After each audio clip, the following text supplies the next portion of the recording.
Hola, hola, Violeta here. If you have been wanting to get into real estate investing and go out there and buy your first rental property, or maybe you want to get your second or third rental property, but for some reason something has been holding you back, whether it's the fear of losing money, or you feel like you can't find a deal right now, or maybe you're just overwhelmed with all the options, I got something for you. I am creating the Claim Your Keys coaching program where we're going to get into these mental barriers and more and learn how to overcome them so you can get out there and start your financial freedom journey with rental properties. And the best part is that it's going to be a group coaching program, so you're going to have other Latinas that are out here trying to start their rental property investing journey as well.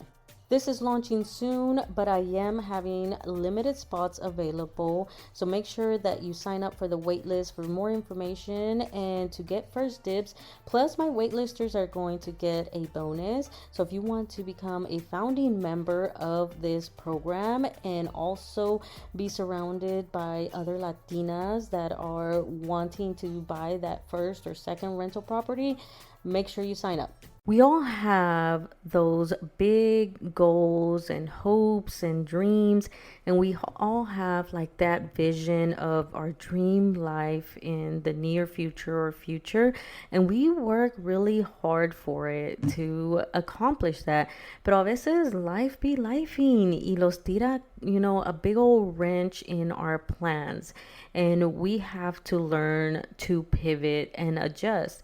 And so today I'm going to share my recent time that I had to pivot so we can normalize that, especially right now with everything that's going on.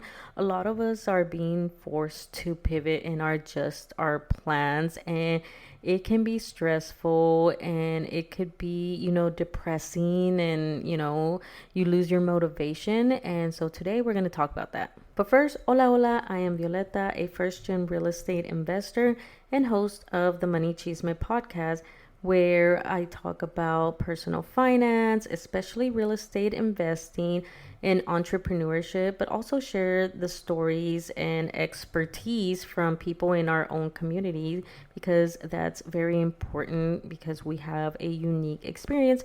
So if that's something that interests you, make sure to subscribe or follow the show wherever you are listening to this episode. So, as mentioned earlier, I want to talk about pivoting when it comes to our financial goals and dreams, because with everything going on with the economic uncertainty, we don't know what's going to happen, how bad it's going to get. And this can be annoying and stressful, especially if you are a planner like I am.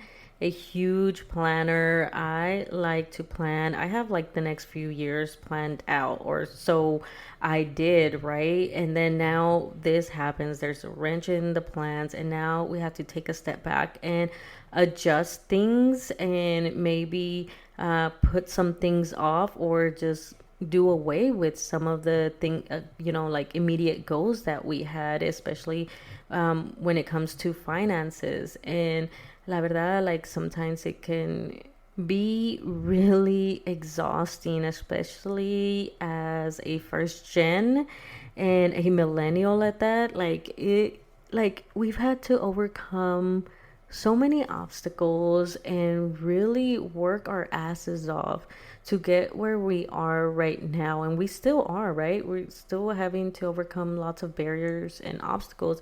And just as, we are starting to come up, right? We are starting to make progress in closing the racial wealth gap, in home ownership, in real estate investing, in degrees, getting our degrees and all that. Like we are making huge strides, and then bam, like we have another obstacle that we have to overcome. And so a lot of people in our community, in the Latino community, we are having to take a step back and look at our finances. Like I know so many people that have been impacted, including myself, right?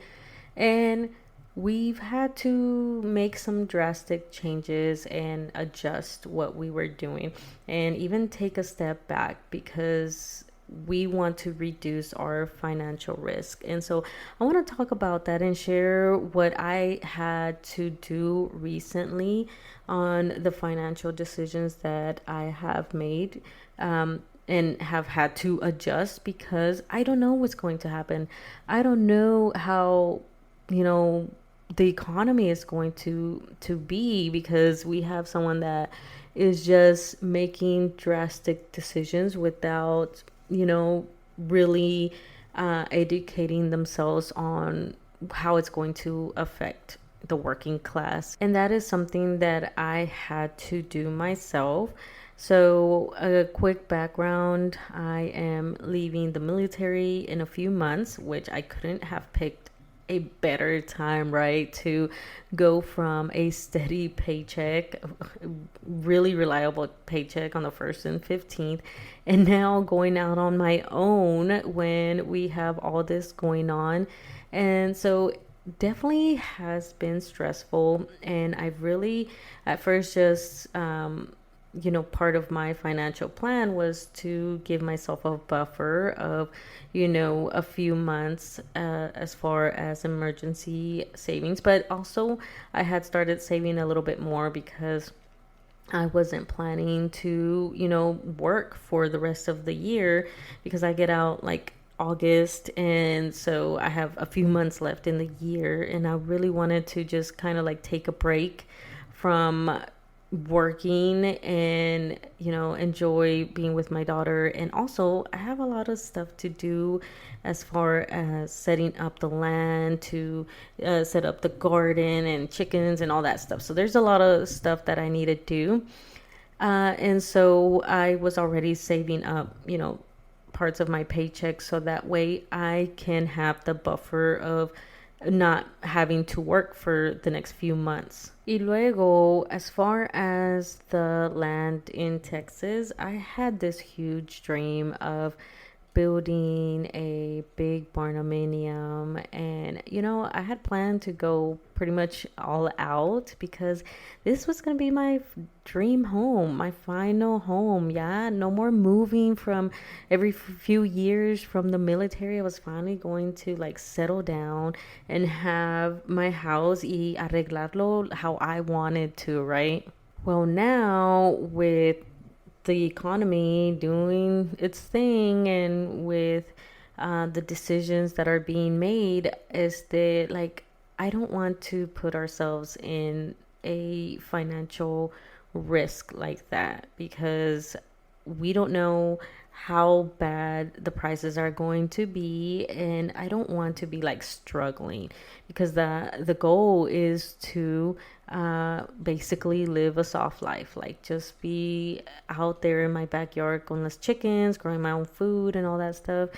And so now I had to really take a step back and figure out, okay, what the hell are we going to do now? And this is where everything kind of, at that moment, felt like everything was going downhill, because now I'm like, I'm about to get out. I'm about to leave such a stable job and paycheck. And my husband had already gotten out at the end of last year. And we're like, what are we going to do? We we're not gonna have jobs. Well, my husband has a job right now, but we are used to two big paychecks. And we already knew we're gonna take a pay cut and all that stuff, which was fine, because we're going from California to Texas, which is going to be a huge difference in cost of living.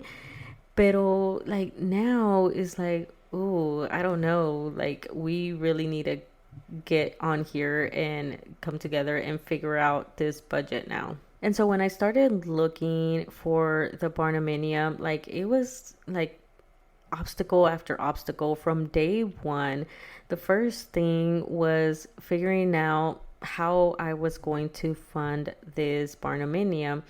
And one of the things is that I'm used to using the VA home loan, but when you are building a house, it is different. There's you have to get like a construction loan, and then you have to then, after the house is built, come back and do another loan to kind of lump the house and also the land, and then that way you have one mortgage, so it all becomes just one big loan.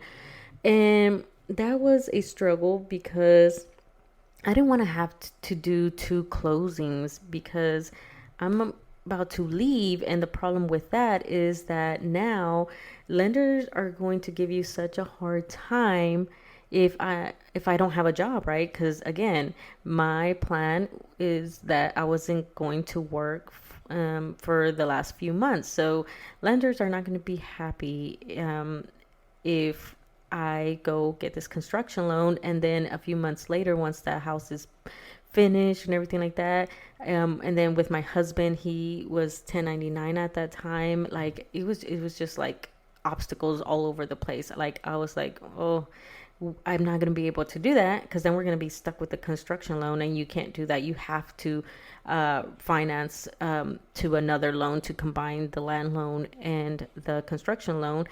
And so that was obstacle number one. It's like, how are we going to like fund this? And I lucked out and did find a lender. So I did find a VA lender that was going to actually be able to do a one-time close construction loan, to where you started off with the construction loan and it would automatically like switch over. I'm not too sure with the logistics of it because of, we didn't end up going through the whole process with them, just because of other obstacles that ended up coming up. So then the next obstacle was when I actually started researching how much it's going to cost to build a barnuminium. And, they used to be more affordable back in the day, but now, wow, like what a freaking eye opener.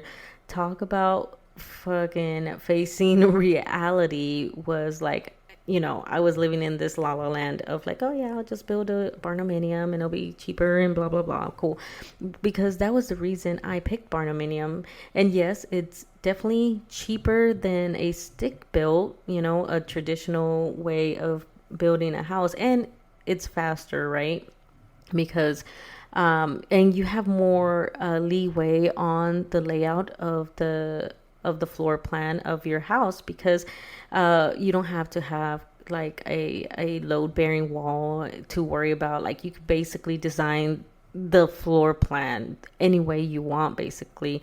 And so I was gonna go with a few companies. I started like researching and calling around, getting quotes and seeing kind of plans that I wanted.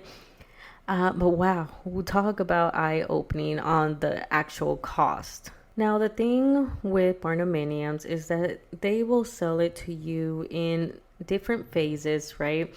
And the first one is that they can send you just the basic kit. They send you all the tools, right? Like the walls, the sheet, whatever. And they just mail you that, and they send you with the plans and the engineering, all that stuff. And then you are in charge of finding people to build it, or if you're in a county or something that allows you to build it yourself, then you can do that, right? And then after that, it goes into more different types of phases, from ranging from they just come and set up the shell for you and do the concrete, the steel framing, which is just the outer shell, and they'll put the roof and may or may not include the windows. And then there's the second one that includes where they do the framing, the wood framing inside, where it sets you up for the whatever floor plan that you ended up. And then the third phase was where they came and did that, and it included the foam insulation.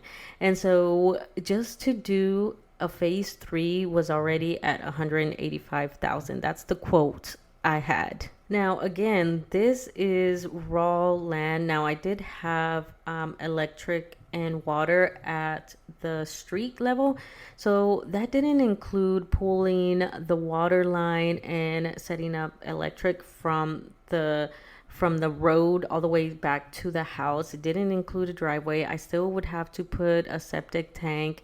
And so this 185 is not going to include the HVAC, the plumbing, electrical, having to do the drywall, putting cabinets, putting flooring down. So you can see how easily it could get, more than that. It probably would be at least 100K, maybe 120 around there on top of the 185 to do all this extra things that I would have to do, because for just the 185K, it's only phase 3, and they just basically build your shell and a little bit of the framing inside.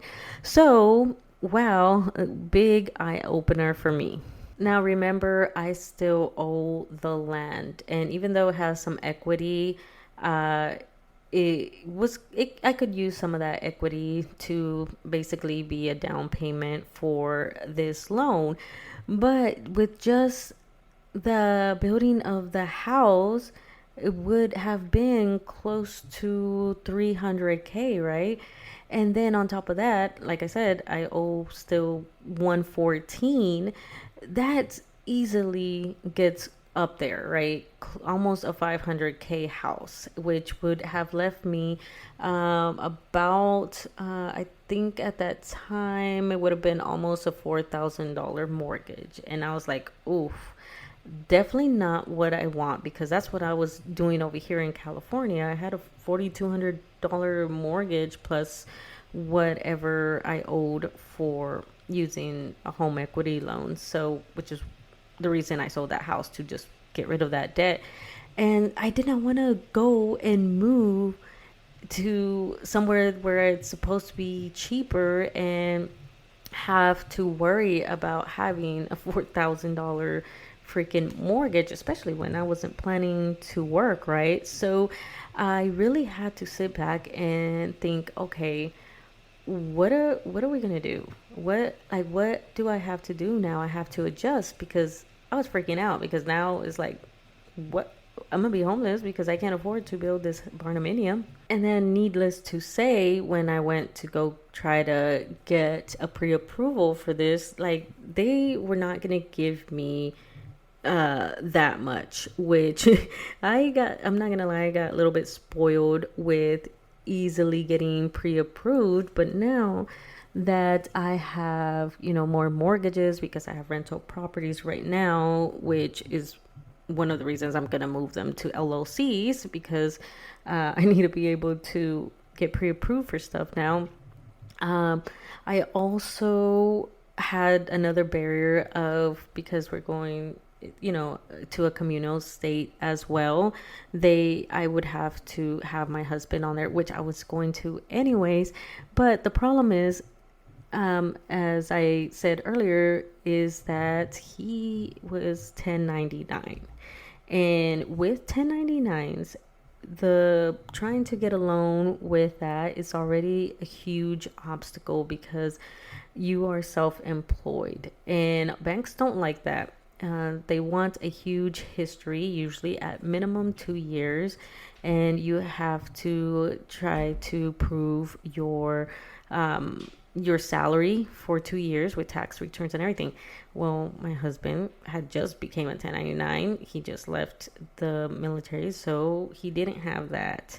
But of course, I would have to also take his debt. So I couldn't include his income, but I could sure enough include his debt. So that was one of the reasons I couldn't get a high of a loan that we would need for barndominium. So we had to then adjust and do our next pivot. But I also want to mention that I did take some time to grieve the loss of this dream of, having this nice big house and whatever. And I want to kind of normalize that, and because it's okay to grieve it. And even though it was kind of like probably unrealistic of me, because I should have done my research before I, got my hopes up or whatever, sometimes it just happens. Sometimes you plan for things and you work so hard for something, and just things just doesn't work out, or you realize that, you know what, you're just not quite there yet. And that's what I had to come to terms with. And, like, it was stressful, and I had to really take a step back and just kind of like just grieve it, right? And if that's something that you're going through right now, with everything that's going on and having to adjust, just, take that time to grieve. So that put us back to the drawing board. We had to figure out, like, okay, so what are we going to do now? What kind of house can we put on this land? Because we don't want to do a stick built. One, we can't afford it. Two, it's going to take way too long. We were at this point like around November time frame, and we're supposed to move in June, end of June, so we don't have that time. We don't want to be homeless. And then two, barnuminium is out the window, because also kind of time, but also way more than what we expected. And so my husband was like, what about manufactured homes? Because he has lived in manufactured homes when younger. And then his parents currently live in a manufactured home right now, which, by the way, they got for $1, which that will be I could tell y'all the story in another episode if y'all want. But he mentioned that, and I was like, I was a little hesitant because I'm not too familiar with manufactured homes. I don't know what to look for. It's kind of like out of my realm of, things that I know. I've always just lived in regular houses. But he kind of like talked to me about it and what they, they're basically similar homes, and it's just a little bit different, which I can get into that in another episode. And so I said, okay. And we started looking, and we found one, a builder that was local, and he had some options. And so we started looking at the options. I found a few that I liked, and there were I still was with the mentality of getting this big house of 20. I think the one we were going to go for was like 2,400 square feet, a little bit more. I think it may have been 2,600, and I don't remember at this point, but I was still trying to have like this big house and everything. And it was going to be more doable because manufactured homes are way cheaper than having to build a barnuminium or a stick built. And they're actually built faster because manufactured homes are built in a factory, right? And so they're able to push them out faster, and then you put them on the land and do slab or whatever you want to put as the foundation. And so that was the next thing that we were going to consider, but we still had the obstacle of my husband being a 1099, which he works at a startup, and they were going to make everybody W-2 employees this year, which now he is. But at that time, he was still a 1099. So we still had that obstacle. But because the manufactured home is way less, then it was going to be underneath what we were actually pre-approved for. So it was going to work out, except that now we have the problem of it being a manufactured home. And with the VA loan, they can get pretty tricky on what they are going to approve for, especially with builds. They're very nitpicky on who gets to work on the property, and they want everything that needs to be licensed, that requires someone that's licensed, like for example, electrician, things like that. You have to have them do it, right? And so there's a little bit tricky with the appraisal as well with manufactured homes. And so when we went to the builder, we had like this whole back and forth with VA loan, and they're like, look, it's going to be difficult, and which was proving correct. And so then they wanted us to go and basically go back to where you get a construction loan and then go refinance it into a regular loan. And they call it like chattel loans, which it can be good or bad depending how you do it and stuff like that. We didn't want to do that, and we're like, no, because we explained, it's like, hey, she's gonna be out of the military soon, and so we're not gonna have the ability to go back and then refinance it into a out of a chattel loan or whatever into a regular loan. So that's not going to be an option. So we did find a lender that was going to give us the same option where it's a one-time close loan. But then we still had the 1099 problem, and that was such a headache. Like, we've been dealing with that for months, and then they didn't want to give us the same amount because they got wind that I was going to get out. So then that scared them off of like, oh, wow, she's not going to have a job, like she's getting out in a few months and he's not going to have high enough. Well, first of all, they didn't want to even accept him because he was 1099 at that time. And so then that like scared them. And so then they didn't want to give us a high enough loan. They wanted us to do a secondary home. Like it was just like, oh my God, like just like craziness. And I want to say, kind of like point out, I'm one of those people that believe in kind of signs from the universe, right? That when you start feeling resistance towards something and you're really trying to make something work, but more obstacles seem to get in the way, I see it as like, you know what, then this is probably the direction that I need to go. Maybe the universe is trying to tell me that this is a bad decision, or I need to adjust my plans or whatever. This isn't the path I'm supposed to go. And I took that the same way with the military. I started having resistance with, being able to maintain my weight and dealing with, infertility. And I just felt like so many things were coming up that was making it hard for me to be in the military. And I took that as a sign that, you know what, it was time for me to go. It was time for me to make my exit strategy, that I wasn't supposed to go, the full 20, which ended up being the right decision because there's a lot of things that are going on right now that I am glad that I am leaving. Although I still have to go to the reserves, but I don't have to deal with everything. I mean, y'all seen it in the news with firing federal workers and all these programs that are getting cut and everything like that. Like, there's stuff that's happening that is just like, it's a struggle that I'm glad I'm not staying in, because we can't even get some stuff done. It's ridiculous. So definitely glad that I made the exit now. Which, side note, all of these are just my own views and opinions, and don't reflect the military's views and opinions or whatever. It's not an official thing of the military. It's just what I've been thinking, and it, my thoughts and views of what is going on. But with the decision of leaving the military, that was a good decision.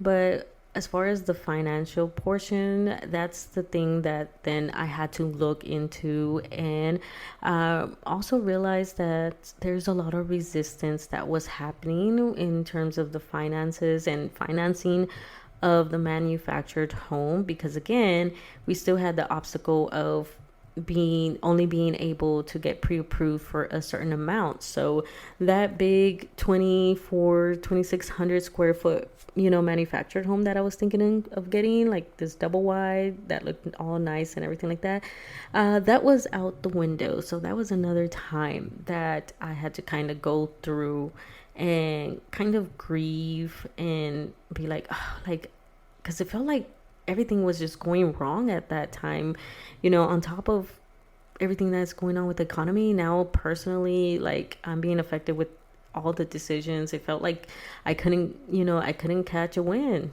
So then we had to look for a smaller manufactured home. And this is where I want to get into a little bit of adjusting and managing your expectations, and kind of going through, even though you're going through like this grieving process of this big dream, there's also like a time where you need to step back and reanalyze what your actual goals and dreams are, because in this case with the barnuminium and stuff like that, this big dream of having this big luxurious house, was that really what I was dreaming of? Was that really my goal in life?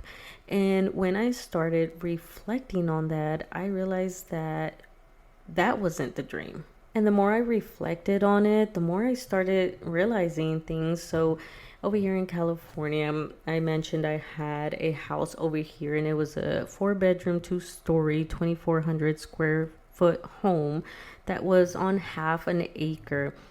And then I started looking back and remembering over the years of staying in this house.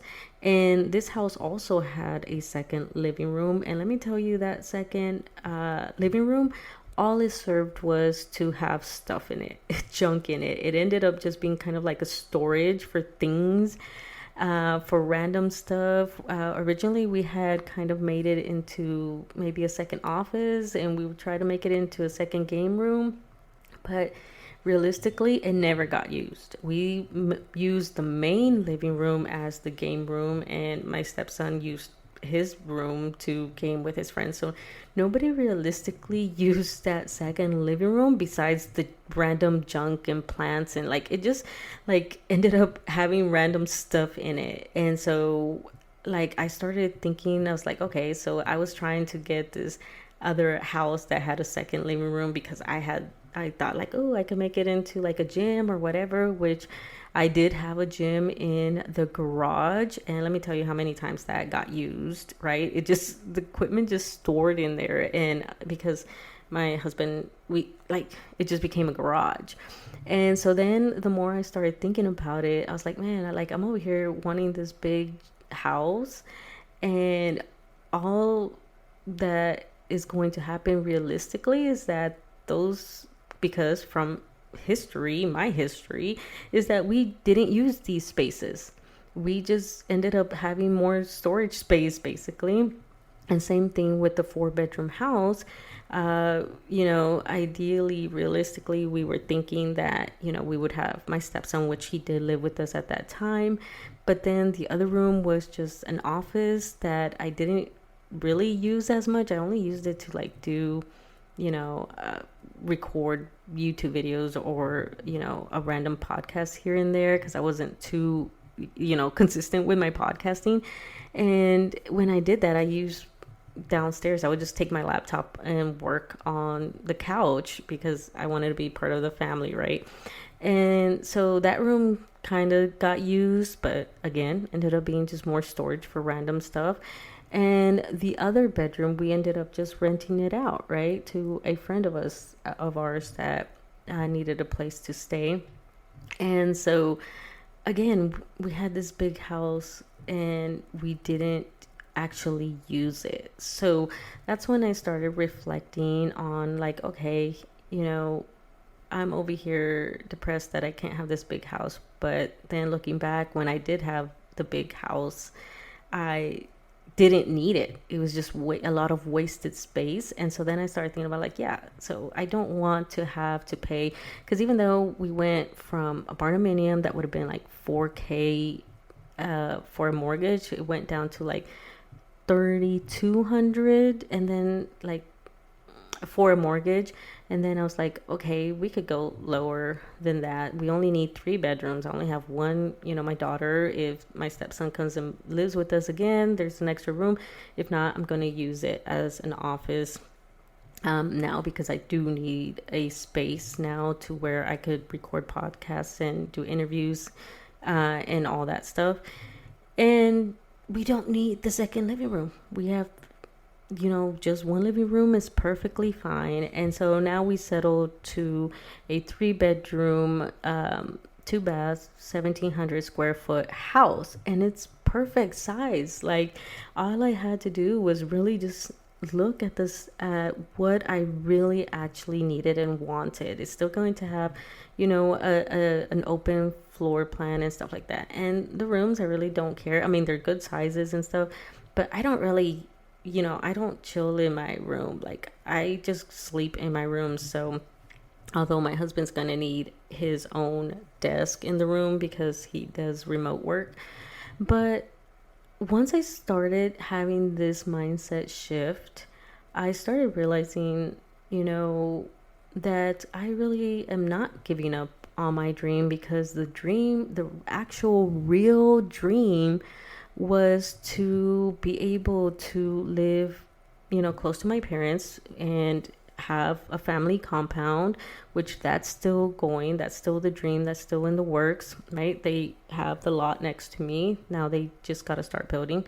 They're just waiting for me to be there. So because they don't want to, like, not have someone looking at what's going on. And so that is still there. My sister's moving there too. I'm still on the land. I'm still going to be able to raise my chickens. I'm still going to be able to have animals and grow my own food, homestead. And the best part is that I'm not going to put myself at a huge financial risk, because now I went from like possibly 4K, possibly more, because with the interest rates, of a mortgage, and now I've brought it down to 2,600 is what the current thing is. But then once I start homesteading and all that stuff, I could start using the agricultural tax benefit, where it reduces your property taxes. And I do plan to eventually move into maybe a she shed where I could do my podcast and stuff like that. So there's still like opportunity. The dream life is still there, and now I could even reach financial freedom faster because my costs are way lower than what I originally had planned for. And matter of fact, with these 3 rental properties are already enough to cover the mortgage that I'm going to have. So I'm already halfway there. I just need a few more rental properties to cover all of my bills, right? And then also I still am going to have money to travel, to be able to buy a property, a second home in Mexico, so I could go live a hybrid situation. And so even though I had to pivot, it didn't necessarily mean that I was failing at fulfilling the life that I had dreamed about, because again, as I was mentioning, I'm still able to do all the main things that were actually important to me, not necessarily having this nice fancy house. And so I want, basically the takeaway from this episode is that with everything going on, a lot of us, our finances, we're having to figure out what to do with our finances, because I know I've seen a lot of people in our community that have businesses that are having to adjust, and some of them have had to take a step back and go back to a 9 to 5. They still have their business, but because of the uncertainty and the impact to their business, they don't want to put their families at risk, so they go back and get a 9 to 5 to ride out this new obstacle and uncertainty that we're going to.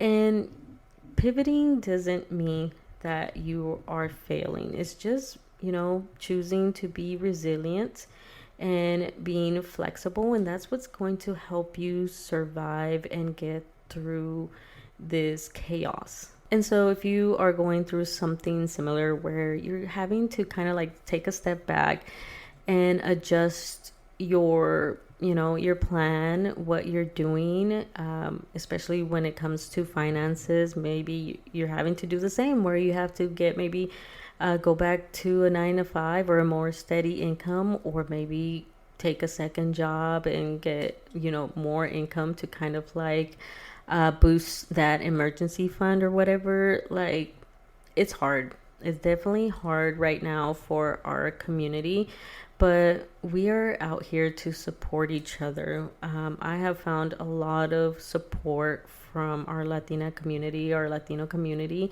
and we are out here, and we just gotta keep supporting each other, keep motivating each other, And also realize that your dream is not lost. It's just kind of put on pause, or maybe you're taking the scenic route, right? You're taking the longer route to your final destination, your dream life.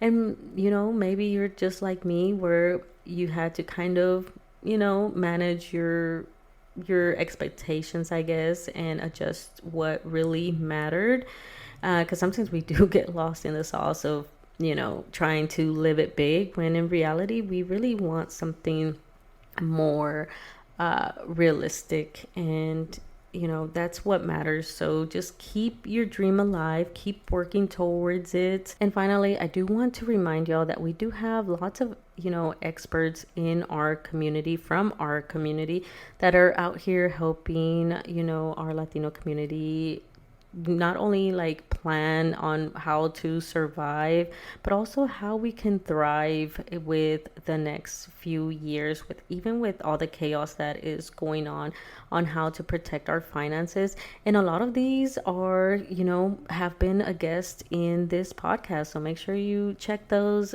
previous episodes out, because they have come on here to share their expertise. But also, if you're not following my Instagram, definitely follow, because I do share those resources on my IG stories from those in my network. And also follow the blog, I post them on there. So all you have to do is look, right? Just a quick look and you'll find us out here trying to help y'all out. So just wanted to do a quick reminder, because sometimes we forget when we are stressed out and we get so lost in trying to survive. So just a quick reminder. But other than that, that's it for this episode. I will see you in the next one. Bye. Thank you so much for listening. Don't forget to like and share this episode so others can also find this podcast. Don't forget to follow me on all my social medias listed in the show notes below, where you can also find resources to help you in your financial journey. If you're interested in becoming a guest on the podcast, you can find that information in the show notes. Other than that, thank you so much for your support, and I will see you in the next episode. Bye.